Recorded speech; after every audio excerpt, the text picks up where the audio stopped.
നമസ്കാരം. ഞാൻ ഇന്ദിര.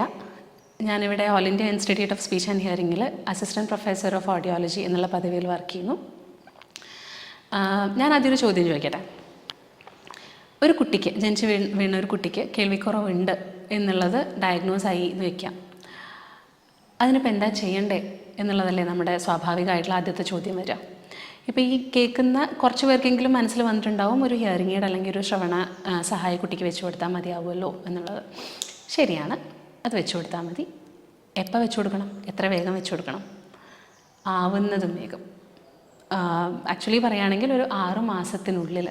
എന്ന് വെച്ച് കഴിഞ്ഞാൽ കുട്ടിക്ക് ബാക്കി കുട്ടികളുടെ പോലെ തന്നെ നന്നായിട്ട് ശബ്ദങ്ങളൊക്കെ കേട്ട് ഭാഷയൊക്കെ നന്നായി പഠിച്ച് സംസാരിക്കാനുള്ള ലെവലിലേക്ക് എത്തണം എന്ന് വെച്ചാൽ ഒരു 6 മാസത്തിനുള്ളിൽ തന്നെ ഇതിൻ്റെ ഈ ട്രീറ്റ്മെൻറ്റ് തുടങ്ങിയിരിക്കണം.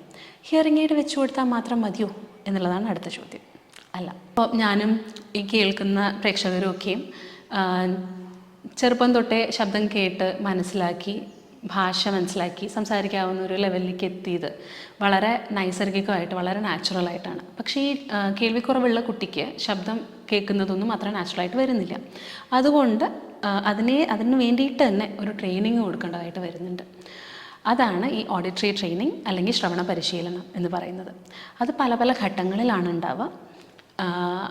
ആദ്യത്തെ ഘട്ടം എന്ന് പറയുന്നത് ഓഡിറ്ററി അവെയർനെസ്, ശബ്ദത്തിനെ കുറിച്ചിട്ടുള്ള ഒരു അവബോധം കുട്ടിക്ക് ഉണ്ടാക്കുക എന്ന് പറയുന്നത്. ശബ്ദം ഉണ്ട് എന്നുള്ളത് തീരെ കേൾവിയില്ലാത്ത അല്ലെങ്കിൽ കേൾവി വളരെ കുറഞ്ഞൊരു കുട്ടിക്ക് ശബ്ദമുണ്ട് എന്നുള്ളതിനെ കുറിച്ചിട്ടൊരു അറിവുണ്ടാക്കുക. അതാണ് ആദ്യത്തെ പരിപാടി.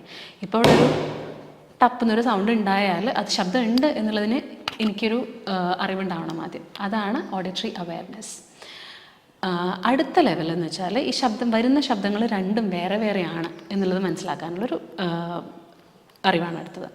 ഇതും എന്ന് പറയുന്നതും അല്ലെങ്കിൽ ഞാൻ പ ബ എന്ന് പറഞ്ഞാൽ രണ്ടും വേറെ വേറെയാണ്, ഒന്നല്ല എന്നുള്ളത് തിരിച്ചറിയാൻ വരണം. ഈ 2 ലെവലുകളും സാധാരണ ഒരു ആൾക്ക് വളരെ നാച്ചുറലായിട്ട് വരുന്നതാണ്.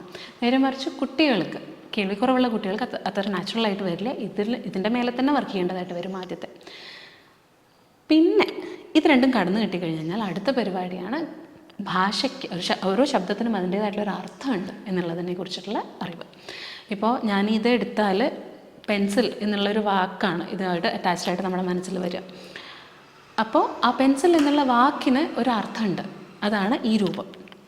അതുപോലെ ഈ പുസ്തകം ഞാൻ പറഞ്ഞു കഴിഞ്ഞാൽ പുസ്തകം എന്ന് പറയുമ്പോൾ നമ്മുടെ മനസ്സിലൊരു ഇമേജ് വരുന്നുണ്ട്, ഒരു പിക്ചർ വരുന്നുണ്ട്.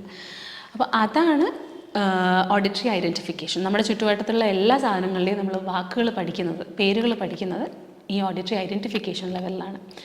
വാക്കുകൾ ഒരുപാട് നമ്മൾ മേലെ താഴെ അകത്ത് പുറത്തുനിന്നുള്ള മറ്റുള്ള ഒരുപാട് വാക്കുകൾ ഇതുവഴി പഠിക്കും. അത് കഴിഞ്ഞാൽ ആ വാക്കുകളൊക്കെ ചേർത്ത് വെച്ച് ഒരു വാക്യമായിട്ട് നമ്മൾ മനസ്സിലാക്കാനും കേട്ട് അതിനെ മനസ്സിലാക്കി അതിനനുസരിച്ച് റെസ്പോണ്ട് ചെയ്യാനും പറ്റണം. അതാണ് അടുത്ത level, auditory comprehension. Full sentence കേട്ട് മനസ്സിലാക്കാനുള്ള കഴിവ്.